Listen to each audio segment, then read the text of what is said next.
Welcome back to our discussion of understanding and modifying the code in your first app.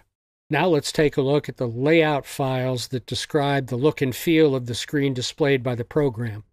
Remember, from the graphic we used to look at app components, the layout XML controls the format of your screen display. So back in Eclipse, let's open the XML file in the Layouts folder. That's contained in your Resources folder, Layout, and it's the Activity Main XML file. Now, there are two ways to look at Layout XML, using the graphic editor and looking at raw XML.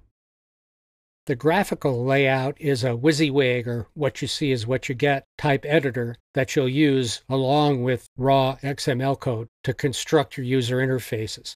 We're going to study the graphical layout editor in future lessons. For now, we're concentrating on the raw XML code, which is accessed by clicking on the Activity Main XML tab. Note that in XML files, you won't see pop-up explanation windows as you do for Java code. XML, or Extensible Markup Language, is a coding language that defines a set of rules for defining documents in a format that's both human-readable and machine-readable. Android uses XML to structure data for use by Android Java programs and app developers.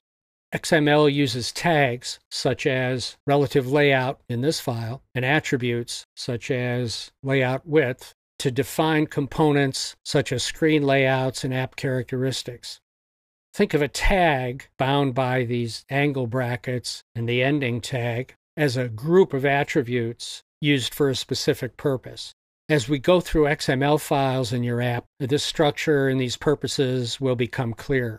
If you'd like more background on XML, there's a good Wikipedia article on XML. Just search Wikipedia for XML and it should pop right up. So to examine this XML file, let's start at the top. What this relative layout XML tag does is first declare the type of layout, which in this case is relative layout. That lets child views, such as this text view below, specify their position relative to the parent view or to each other. And more on the different types of layouts in a later lesson. The XMLNS Android and XMLNS Tools statements provide XML namespaces. Thus the letters NS, or namespace, attached to XML. And a namespace provides a mechanism to keep definitions organized and unique. And note that even though the namespace is expressed as a URL, the web pages referenced are not consulted by the compiler, although sometimes they're used as a place to hold information for further explanation about the namespace. The namespace is simply a name used to identify a group of XML definitions. The tools context set to main activity here lets Android know, among other things, which theme to use during Eclipse screen editing and design. It's not used during runtime. The layout width and height attributes set to match parent will let the width and height of the screen change to the size of the physical screen on the mobile device. And this is important for allowing layouts to change with the different dimensions of different device screens. The text view tag is used to format the Hello World text in the center of the screen. It uses the width and height wrap content attributes to keep the text field the size of the text itself, which helps Android make adjustments to accommodate different screen sizes. It uses the center horizontal and vertical attributes to place the text in the center of the screen. And it uses the text attribute to point to the text string for Hello World. Which brings us to looking at string resources. Remember, from the graphic on app components, string values XML controls the content of your string displays. So let's go over to our folders, open up the values folder, double-click on strings to bring it up in the center window. As with layouts, there's a couple of ways to look at resources like strings. Raw string XML, as we're looking at here, and a resources graphical editor. In the graphical editor, you're given an explanation, a name field, and value field to fill in. and you can use the add, remove, up and down buttons to manage the resources.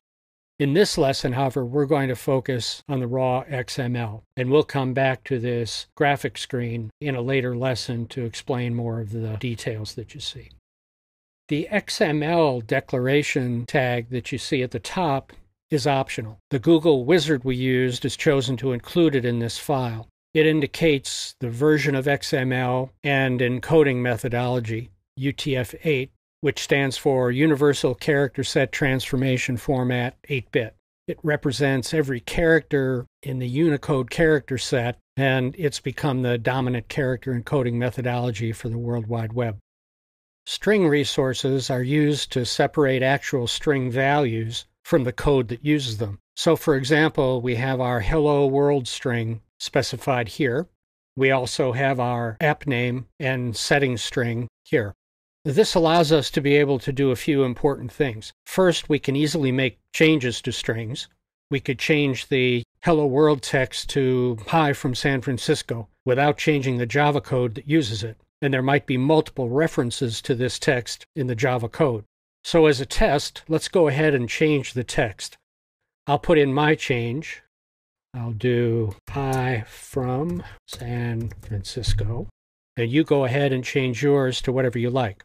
When you've done that, click Save from the File menu, and then click the Debug button. When you've done that, you can click on the Debug tab, and what we've seen here is I had my virtual device pop up, which you should also see.